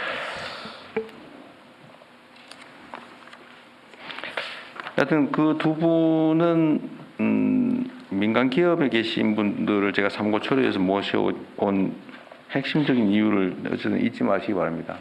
하여튼 조직 문화를 바꿔야 돼요. 관료적이고 좀 뭐라 그럴까 소극적이고 수동적이고 통제적이고 여기 완전 반대 방향으로 가야 되거든요. 특히 산업 기업 영역은 특히 더 그런 것 같습니다. 네.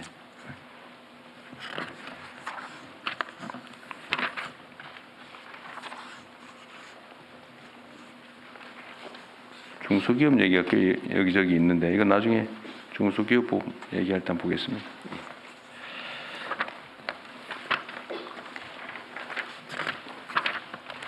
뭐 너무 잘하고 있어서 특별히 지적할 게 없네요. 산하기관들 얘기 좀 해볼까요? 강원랜드 오셨어요? 여기가 지금 사장의 공석이죠? 네. 어디 계세요? 강원랜드- 오른쪽 왼쪽 얘기해 주세요. 예, 직무대행 맡고 있는 최철기입니다. 아, 그래.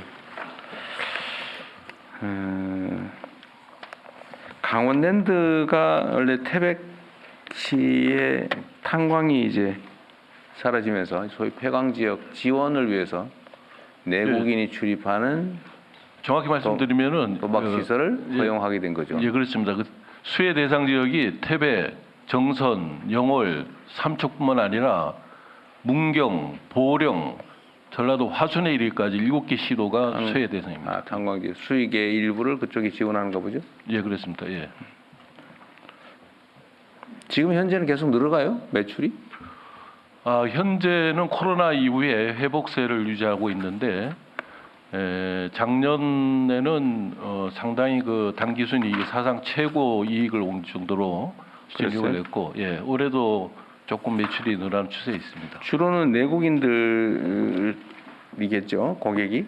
예, 그렇습니다. 예. 그런데 제가 어디 뭐 루포 기사나 이런 걸 보면 그 동네에 그 와서 탕진하고 이렇게 헤매는 사람이 꽤 많다고 하던데 사실이에요? 과거에는 이제 그런 폐해가 좀 많았는데 우리 국민의 문화 수준, 소득 수준 또 국력이 또 선진국으로 가다 보니까 상당히 그 카지노와 그 게임 또 복합 리조트에 대한 그 국민의 그 의식 수준이 상당히 많이 개선돼 가지고 과거와 같은 그런 도박 중독의 양산이 상당히 많이 개선되고 있습니다. 그래요? 그건 주장인가요? 통계적 근거가 있는 건가요? 실제 그렇게 나타납니다. 예. 아니 통계적 근거가 있냐고 제가 물어봤어요. 그냥 감이 아니고. 그 이제 거기에 대한 뭐 연구도 하고 그랬을 것 같은데. 예, 저희가 이제 사업 짜면서도 중독 예방 사회적 책임을 다하기 위해서도 중독 예방을 그런 걸 위한 하겠죠. 예, 마음 체험 센터를 운영하고 있습니다. 그러니까 예. 하는데 내가 물어본 거는 아까 좀 그런 폐해, 그러니까 네. 도박 중독이나 이런 걸로 인한 폐해는 좀 줄어들고 있다라고 얘기했잖아요. 그래서 내가 통계적 근거가 있냐라고 물어봤어요. 그 데이터는 제가 정확히 파악해 연구는 하고 있겠죠. 한 20년간 축적된 네. 중독 예방 관리 그것도 나중에 별도로 한번 비서실에서 한번 챙겨보십시오. 보고를 한번 해주세요. 그런 네, 그러겠습니다. 이게 폐해가 늘어가는지, 폐해가 상대적으로 줄어들고 있는지, 또는 거기에는 어떤 정책적 노력이 필요한지 네, 그런 걸 좀 봐야 되겠거든요. 네, 네, 알겠습니다.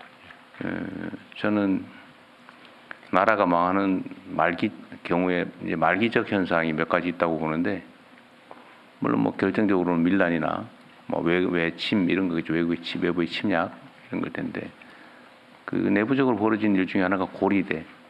그러니까 일 안 하고 돈 빌려줘가지고 막 가난한 걸 이용해가지고 더 뜯어가지고 그런 고리대 또는 뭐 아유 뭐 어떻게 잘 되겠지 뭐 이래가지고 하는 도박 이런 게 저는 말기적 현상의 일부라고 생각하는데 물론 스포츠로서의 레저로서의 또 필요성도 있을 것 같긴 해요.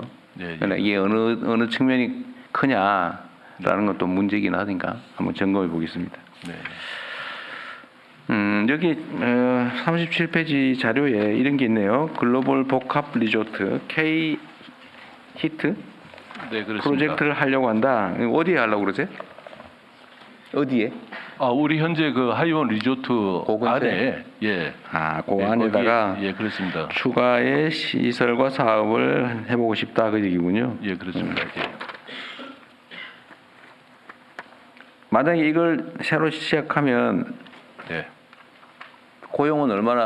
신규 고용은 얼마나 될 것 같습니까? 현재 저희가 유지하고 있는 고용의 현 수준이 한 5,500명 정도 되는데 본사만 한 3,600명 되고 또 사회적 여기 기업으로 새로 하면 운영되는 얼마나 늘 회사. 것 같습니까? 그렇게 되면은 3배 규모를 보면 한 5천 규모의 고용이 그럼 태백시 인구보다 더 많아질 것 같은데? 그래요? 그 농담이고. 뭐 정선 태백 영월 삼척까지 하면 그러니까 태백의 현 네. 부지 근처에다 하겠다는 거잖아요. 태백 우리 안에. 하이원 안에 네. 이 부지가 총 그 270만 그러니까 하겠다는 거잖아요. 평입니다. 예. 여기 15,000명 정도 신규 예, 그렇습니다. 추가 고용이 가능한 사업이다. 예, 예. 근데 이제 대통령님 제일 이제 핵심 관건은 네. 그 아까도 산업부 장관님께서도 뭐 규제 완화 말씀하셨지만 네. 뭐 저희는 산업부 소속이면서도 문체부의 각종 규제를 받기 때문에 글로벌 요약해서 얘기하십시오. 예, 지금 글로벌 시간이 많지 이제 카지노 규제를 좀 완화해 주는 것이 우리 성장하는 데 있어서 그러니까 뭐가 굉장히 필요한데요? 필요합니다.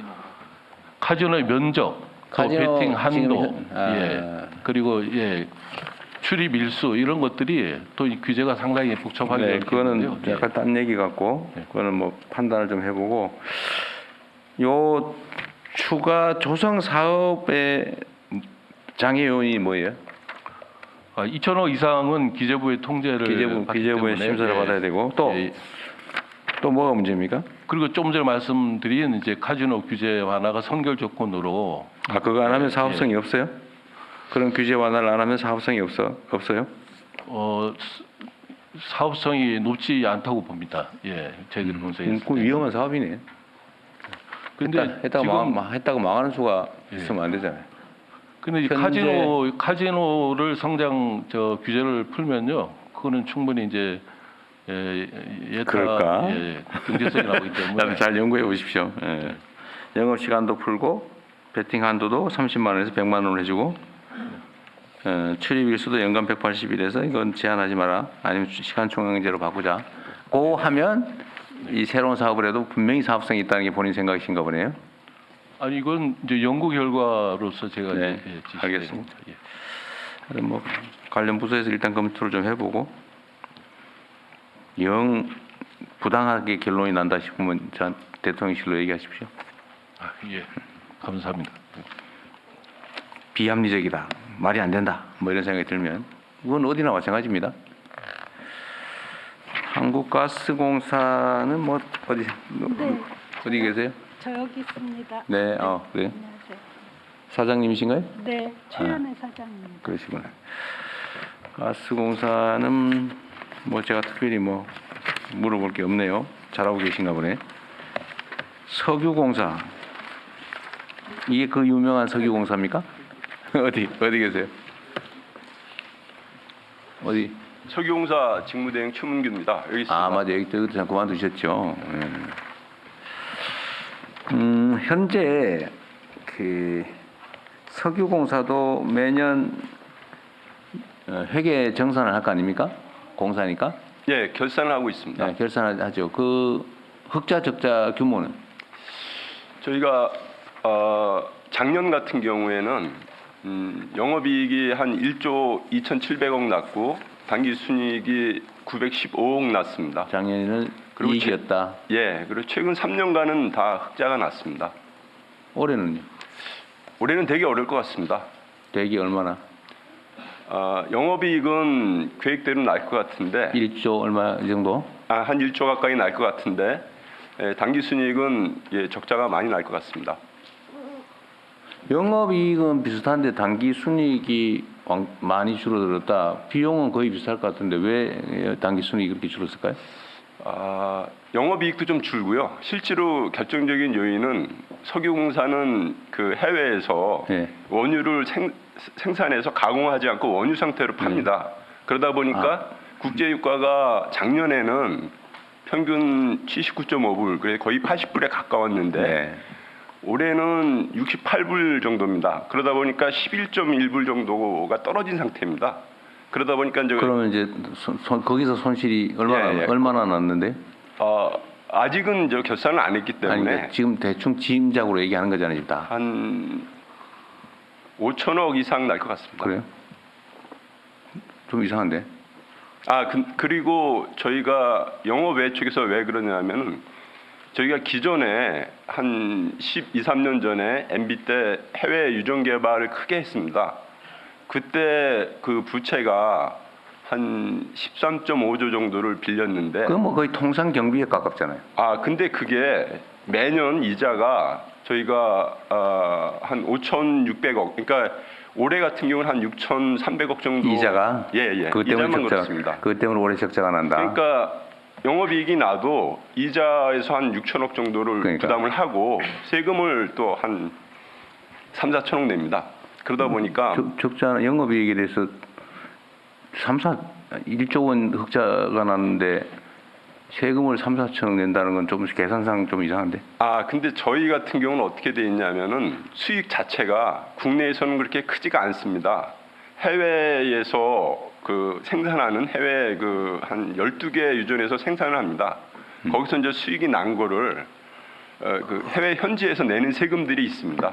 네. 예, 그것 때문에 그렇습니다. 해외 현지 세금이 그렇다. 그 아까 얘기 중에 제가 논리적으로 납득이 안 되는 게 있는데 금융 비용이 이자 부담이 5, 6천억 되는 게 올해 그 순익 당기 손실의 주된 이유다 이렇게 말씀하신 것 같은데. 그게 크고요. 또 자산 잠깐만 손상이 좀 있어보세요. 있습니다. 아니 그것도 한 주요 원인이라고 그러길래. 네, 그렇습니다. 근데 약간 이해가 안 되는 게 작년 재작년에는 흑자 났다면서요? 예, 그렇습니다. 작년 재작년에도 이 금융 비용은 똑같이 냈을 것 같아서. 실제로 작년에는 한 이건 그냥 5,600억 냈고요. 통상 경비에 가깝잖아요. 아닙니다. 그것 때문에 올해 흑자로 적자로 전환됐다는 말이 조금 논리적으로 안 맞아서 한 얘기예요. 꼭 그렇진 않고요. 그러니까 그 금리가 원래 그러니까 금리가 올랐어요. 예, 그러니까 저희가 전부 그 국제채로 조달을 많이 하고 있는데 처음엔 제로 금리 수준이었다가 최대 4% 정도 됐다가 최근에 우리 부사장이세요? 예, 기획재무본부장인데 저희가 대외적으로 부사장이라고 부릅니다. 제가 아까도 내가 얘기했는데 그냥 담백하게 얘기를 하는 게 좋겠어요. 예, 그렇게 하겠습니다. 다시 한번 얘기를 하면 작년에는 흑자가 났고 재작년에도 흑자는 계속 몇 년 동안 흑자가 났는데 올해는 적자가 한 5천억 이렇게 많이 늘었다. 그렇게 예측됩니다. 예측이 된다. 다 예측이지 올해는. 그런데 그 주된 원인 중에 하나가 금융 비용이 5천억, 6천억 나왔기 때문이라고 얘기를 하니까 원인 중에 하나가. 네, 그렇습니다. 근데 그 논리적인 정합성이 좀 떨어진다. 예, 그런 그 면이 금융 좀 비용은 있습니다. 작년 재작년에도 똑같았는데 그게 이유가 될 수는 없겠죠. 예, 결정적인 이유는 유가 하락입니다. 그 유가 하락은 10% 떨어졌다고 5천억 적자가 나면 20% 나면 1조 원 적자 나고 그렇게 된다는 얘기인데 지금 70불 넘어가는 유가가 70불 넘어가는 것도 최근 현상이잖아요. 전에는 4, 50불대 아니었어요? 그럼 그때는 완전히 망했겠네. 예, 그때서부터 누적된 적자 때문에 지금 석유공사가 자본 잠식 상태에 있고. 그러면은 유가가 지금 우리 입장에서는 손익 분기점 가격이 전체로 우리가 개발해서 가지고 있는 유전 예, 손익 분기점이 얼마예요? 몇 달러예요? 제가 보기에는 한 75불 정도 되면은 75불? 예, 흑자가 예, 75불이 원가가 시기 말하면 75불이다라고 하는 거는 다른 국제 다른 유전들에 비하면 엄청 비싼 거 아닌가요? 제가 이제 정확히 계산을 안 해봤는데 정확히 계산해 시세를 보면 예, 예, 생산 시세를. 원가가 예, 예를 들면 다른 나라들의 평균 유전을 개발해서 석유 파는 나라 많잖아요. 예, 다른 나라들은 되게 제가 그냥 대충 추정을 해보면 한 4, 50불 미만인 것 같아요. 왜냐하면 40불, 50불 해도 그게 몇 년 동안 유지가 되잖아요, 유가가. 근데 우린 70불이 넘는 거는 좀 원가가 비싸다 그 생각이 들어서 하는 얘기예요. 제 말이 틀렸습니까? 그거 알 것 같은데. 모를 리가 없잖아요, 본인이. 석유공사 부사장이신데. 예. 근데 최근에 한 3년간 유가를 보면은 그 3년 원가 전에 얘기하잖아요, 원가. 지금 예, 그게 예. 또 딴 얘기를 하세요. 우리나라가 개발해서 가지고 있는 유전의 생산 원가가 다른 나라에 비해서 높으냐 낮으냐 평균이냐 이거 제가 궁금해서 물어보는 건데 내가 보기엔 좀 높아 보이는데 맞아요 틀려요? 예, 맞습니다. 얼마나 높아요? 실제로 이거는 이제 중동 지역은 아주 또 싸고요. 말이- 사물. 그리고 우리가 갖고 있는 유전은 우리가 단독으로 하는 게 아니기 때문에 거의 비슷합니다. 여기까지만 합시다. 동해 유전 개발하는 게 있잖아요. 그거 좀 얘기하기 좀 불편할 것 같긴 한데 거기도 그래도 다 추산하는 건데 생산 원가 이런 거를 계산해 봤을 것 같아요. 네. 난다고 치고 계산을 했을 때 배럴당 생산 원가가 얼마쯤 될 걸로 추산됐습니까? 물론 매장량에 따라 좀 다를 수는 있겠죠. 네, 그렇습니다. 근데 그래도 계산해 봤을 것 같아요. 네, 계산도 해봤고 정확한 지금 수치는 안 갖고 있는데 그 전에 네. 동해 완 그 가스전을 저희가 18년간 운영해 본 게 있지 않습니까? 그러다 보니까 그쪽에는 그 총 투자비가 한 1조 2천억 정도 들어갔는데 그냥 결론만 얘기해 네. 보세요. 그게 해외에서 수입하는 그 가스보다는 상당히 저렴하게 돼 있습니다. 지금 가스 얘기하지 말고 지금 내가 얘기하는 거는 다른 사례 얘기, 좀 뚱뚱한 얘기를 또 하세요. 개발하려고 했던 무슨 거북등인가 무슨 상어등인가 뭐 있었잖아요. 이거 뭐였죠? 네, 대왕고래. 대왕고래. 미안합니다. 거북이 상어가 아니고 고래였어요. 근데 그 고래 그 지역에 추산을 해봤을 텐데 거기는 정상적으로 석유가 또는 가스가 낮다고 하면 생산 원가가 얼마 정도였을까? 지금 7, 80달러는 사실 우리는 되게 높은 거잖아요. 그렇게 7, 80달러 돼가지고는 제가 보기엔 별로 재산성이 없어요. 다른 국제 유가에 비교하면. 그죠? 네, 그렇게는 안 들어갈 겁니다. 그러니까 그때 당시 추산해 봤냐고 내가 묻잖아요. 근데 그런 계산은 안 해봤어요? 예, 발견되고 규모나 그 개발비가 아니, 그러니까 확정돼야 예를 들면 매장량을 추산을 하면 이거는 생산비가 얼마쯤 들고 국제효과가 얼마 정도니까 이거는 개발할 가치가 있어. 아니면 이거는 매장량이 얼마 정도 추산이 되는데 생산 원가가 한 7, 80불 돼. 그러면 다른 국제 유가에 비교하면 별로 가치가 없어. 아니면 거기에다가 안보적 측면, 에너지 안보 측면에서 이건 가중치를 두면 사업성이 있어. 이런 걸 계산 당연히 했을 것 같아서 물어보는 거예요. 예, 근데 변수가 많아서 그런 거 계산이 기억이 의미가 크게 없을 것 같습니다. 왜냐하면 사업성이 별로 없을 것 같아요. 그러니까 변수가 많기 때문에 그 계산 안 해봤다는 얘기예요? 예, 제가 변수가 많으면 안 해야 되는 거 아니에요? 그리고 변수가 많아가지고 될지 안 될지 사업성이 있는지 없는지 개발 가치가 있는지 없는지도 모르는 걸 가지고 수천억을 투입할 생각이었어요? 근데 유전 개발이라는 것 자체가 성공을 하면은 20배, 30배 이렇게 나오기 때문에 그러니까 가능성을 잘 봐야 되겠죠. 예, 그렇습니다. 비용도 투자해봐야 되고 나름 그걸 계산하는 방식이 있을 것 같아서 하는 얘기예요. 아무데나 막 팝니까 그런다고 해서? 예, 발견돼서 탐사 광구나 개발 광구나 이런 것들은 정확히 계산을 합니다. 그 정확히 계산한 결과를 내가 묻잖아요, 제가 지금. 근데 거기는 지금 탐사 광구이기 때문에 데이터가 추산도 안 해봤어요? 보통 얘기할 때 한 1조 정도 입항피트가 있으면 경제성이 맞다 그렇게 보고 있습니다. 뭔 말인지 뭐 못 알아듣겠네요. 지금 현재 자본 잠식 상태예요? 예, 현재 자본 잠식 상태입니다. 자산이 20조인데 부채가 21조다. 예, 그렇습니다. 앞으로 자본 잠식 상태를 벗어날 수 있는 실현 가능한 방안은 뭔가요?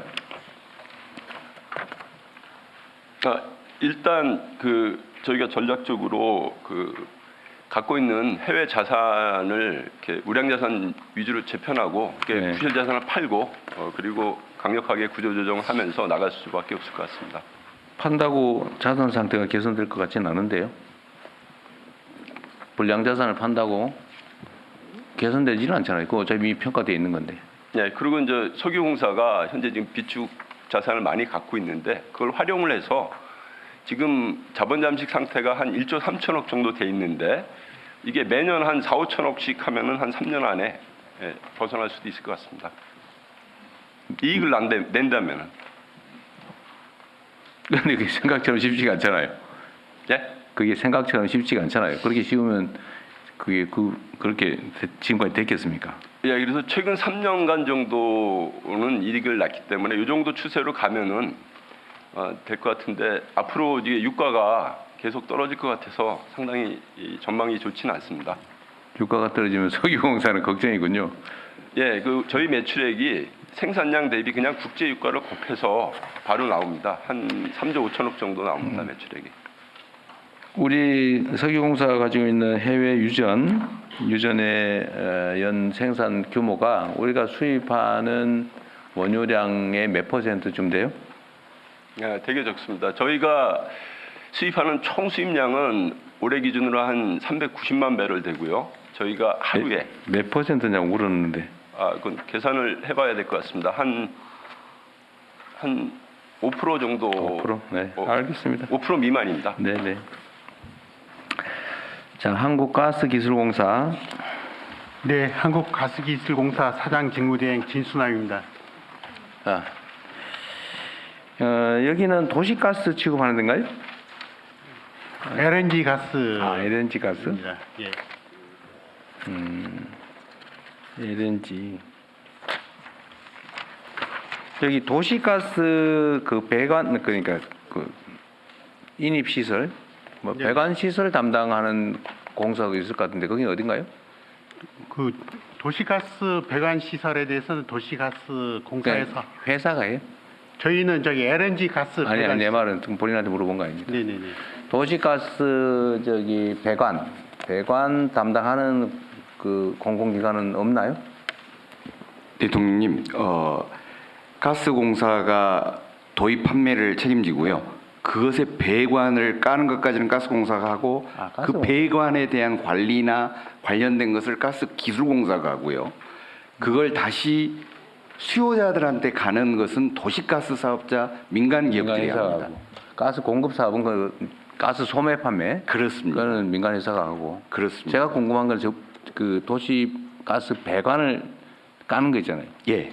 그 지방자치단체가 예산을 일부 부담해 주기도 하고 하는데 그 사업을 하는 데가 어디냐 그 말이에요. 그건 가스공사가 하는 거예요?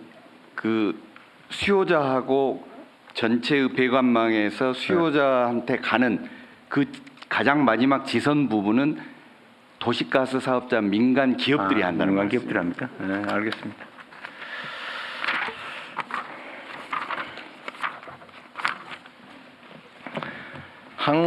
한국광해강업공단 이런 것도 있네요. 네, 사장 황영식 나와 있습니다. 어디세요? 여기 있습니다. 왼쪽이 오른쪽이 이쪽에 있습니다. 그러시군. 이름이 광해강업공단인데 광해는 사실은 광해관리공단하고요. 광해관리공단. 예, 광물자원공사를 두 개를 합칠 때요. 이름을 하나씩 땄군요. 예, 그냥 명칭으로 그렇게 했습니다. 광은 광업으로 인한 피해. 네, 그렇습니다. 뭐 그런 의미예요. 예.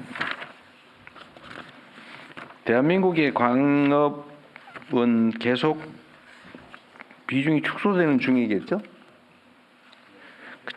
절대 규모는 어때요?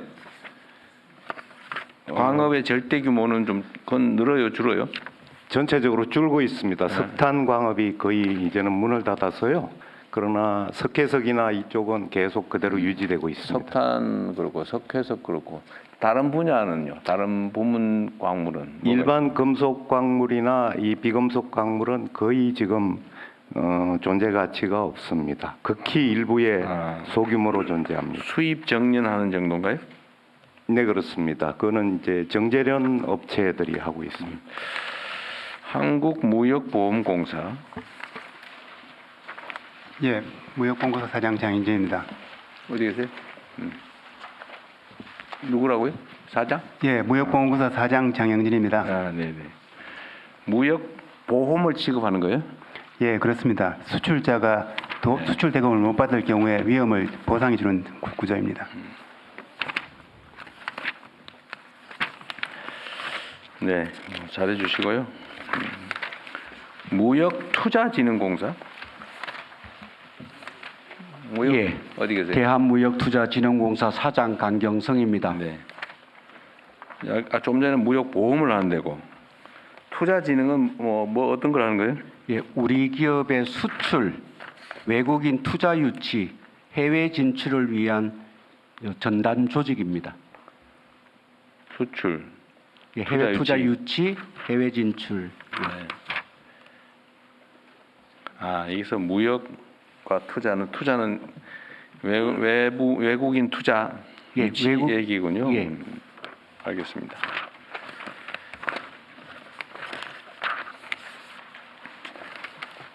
가스안전공사는 안전 관리하는 곳일 테고.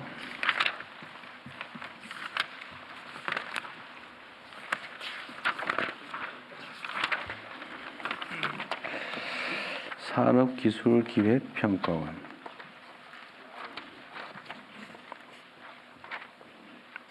여긴 지금 소재가 어디예요 혹시? 저희 대구 혁신도시에 있습니다. 산업기술기획평가원. 대구로 옮긴 거예요? 예, 14년에 옮겼습니다.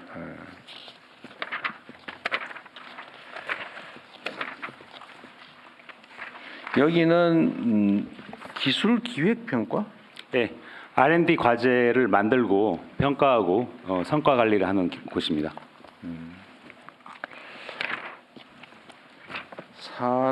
산업기술진흥원. 여기는 어디 있어요? 네, 산업기술진흥원 원장 민병주입니다. 서울에 있습니다. 아, 예. 가려져서 잘. 아, 서울에 있어요? 예. 여기는 왜 안 내려갔어요? 저희가 2009년에 공공기관 효율화 당시에 5개 기관이 합쳐지면서 했기 때문에 그때 당시에는 대상이 아니었습니다. 아, 기관 통합을 했어요? 네. 네, 한국산업단지공단. 이건 산업단지 관리하는 곳인가요? 네, 맞습니다. 국가산단 관리하는 건가요? 마이크 없어요? 국가산단 위주로 관리를 하고 있습니다. 국가산단 위주로? 네, 국가산단 아닌 건 또 관리한다는 거예요? 네, 일부 관리하고 있습니다. 어떤 거? 일반 산단, 농공산단, 도시첨단 등 관리하고 있습니다. 일반 산단도 일부? 네,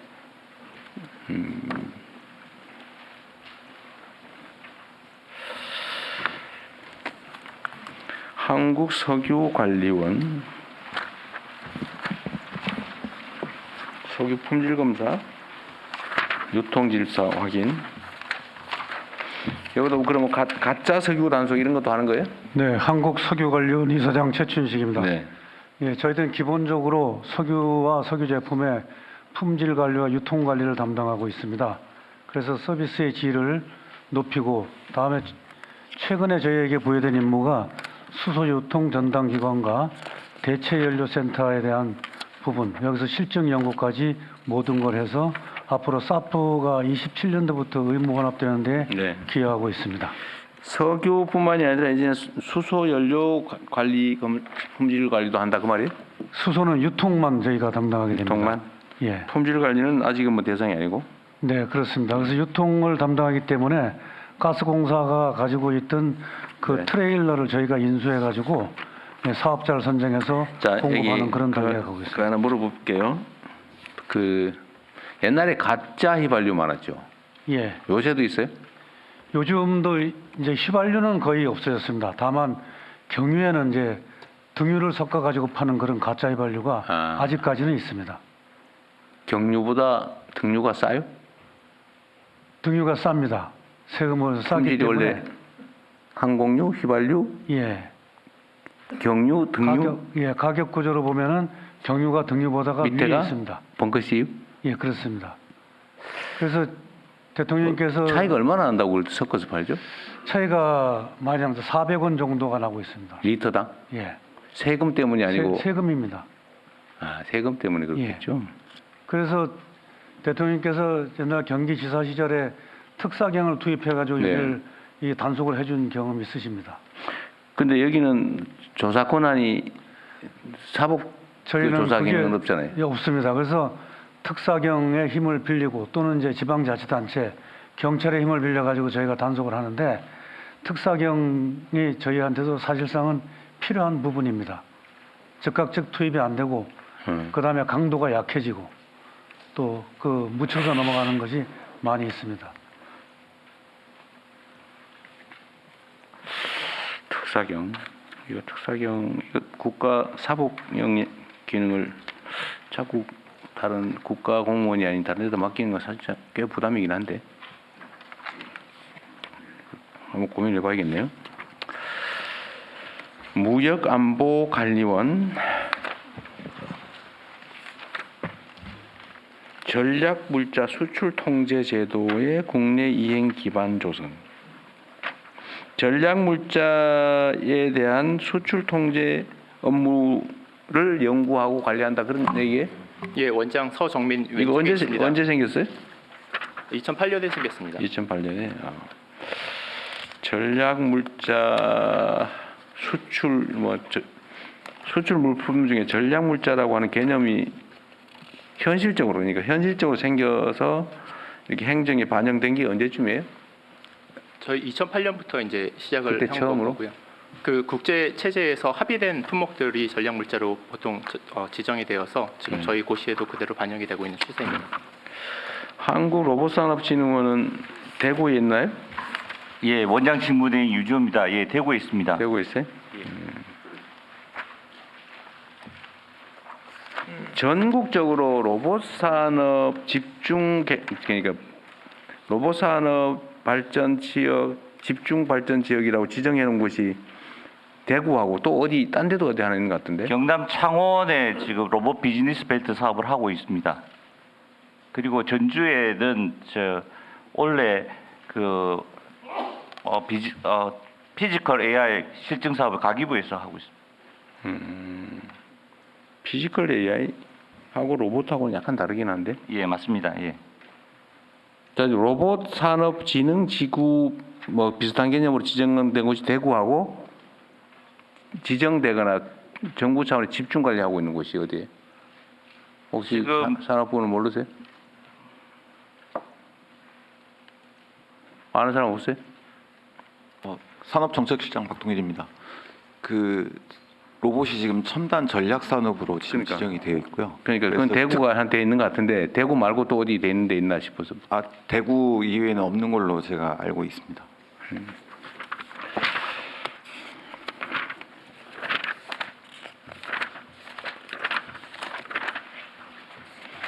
탄소산업진흥원은 전주에 있나요? 네, 직무대행 유경민입니다. 네, 맞습니다. 탄소산업.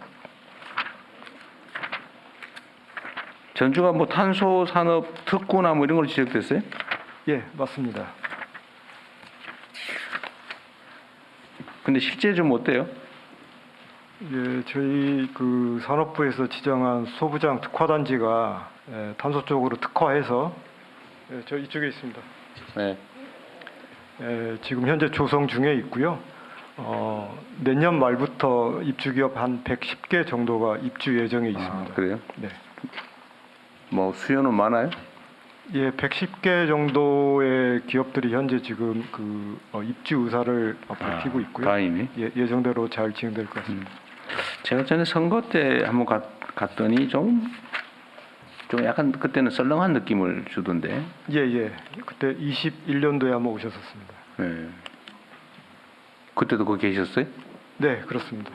기억을 하시네. 난 언젠가 다 기억이 안 나는데. 그 후에 많이 상황이 개선된 모양이군요. 예, 저희가 이제 국가기관으로 21년도부터 출범을 했었고요. 지금 이제 5년째 탄소 산업 쪽으로 지원을 하고 있습니다. 대한석탄공사는 어디 계세요? 맞습니다.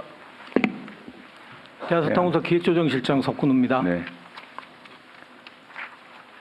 지금 여기는 곧 없어지나요?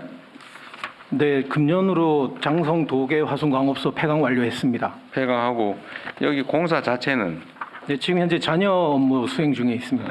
곧 여기는 그러면 해산하나요? 네, 아직 정부 정책이 결정나지 않은 걸로. 업무는 정리하는 중이고요. 네. 그러면 그 그러니까 국가에서 운영하던 탄광은 이제는 다 폐광한 거예요? 네, 그렇습니다. 그럼 민간에서 운영하는 탄광이 있어요? 네, 주식회사 경동에서 도계 삼척 지역에서 한 군데 있습니다. 한 군데? 네. 디자인진흥원, 이건 성남에 있는 거죠? 네, 맞습니다. 한국산업기술시험원, 여기 뭐 산하기관이 좀 많네요.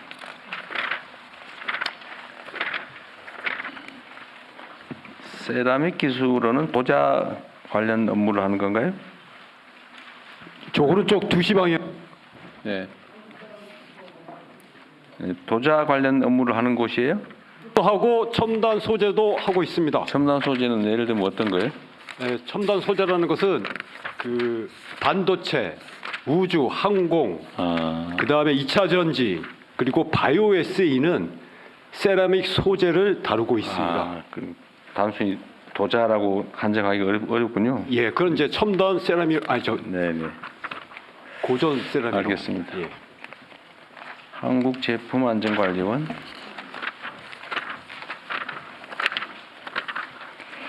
여기가 마지막 주요 산하 공공기관인가 보네요. 어쨌든 산업부 고생하셨습니다.